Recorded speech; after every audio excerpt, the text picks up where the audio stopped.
बच्चों, आज मैं आपको मनुष्य की कीमत की एक कहानी सुना। लोहे की दुकान में अपने पिता के साथ काम कर रहे बालक ने अचानक ही अपने पिता से पूछा, पिताजी, इस दुनिया में मनुष्य की क्या कीमत होती है? पिताजी एक छोटे बच्चे की ऐसी गंभीर सवाल सुनकर हैरान रह गए। फिर बोले, बेटा, इस एक मनुष्य की कीमत नापना बहुत मुश्किल है, वह तो अनमोल है। बालक, क्या सभी उतने ही कीमती और महत्वपूर्ण हैं? पिताजी, हाँ बेटा।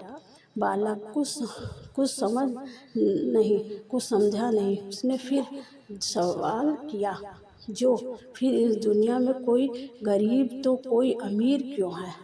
किसी की क्या रिस्पेक्ट तो किसी की कुछ रिस्पेक्ट होती है। सवाल सुनकर पिताजी कुछ देर तक शांत रहे और फिर बालक से स्टोर रूम पर पड़े एक लोहे की रॉड लाते ही पिताजी से पूछा, इसका क्या कीमत है बेटा? बालक, 200 रुपये। पिताजी, अगर मैं इसकी बहुत से छोटी छोटी कीलें बना दूँ तो इसकी क्या कीमत हो जाएगी?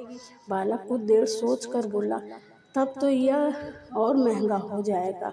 1000 में रुपये का होगा पापा। पिताजी, अगर इस लोहे में छड़ी से कुछ सारे स्प्रिंग बना दूँ तो?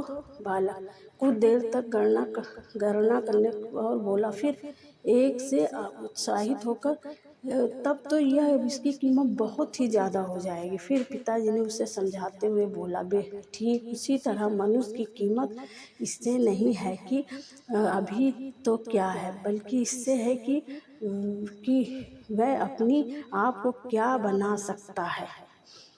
बालक अपने पिता की बात समझ गया। फ्रेंड, अक्सर हम अपने सही कीमत नाप नहीं पाते हैं। हमारा जीवन हमारी भावनाओं से भरा होता है। इससे जीवन में कई बार स्थितियाँ अच्छी नहीं होती, पर इससे हमारी वैल्यू कम नहीं होती है।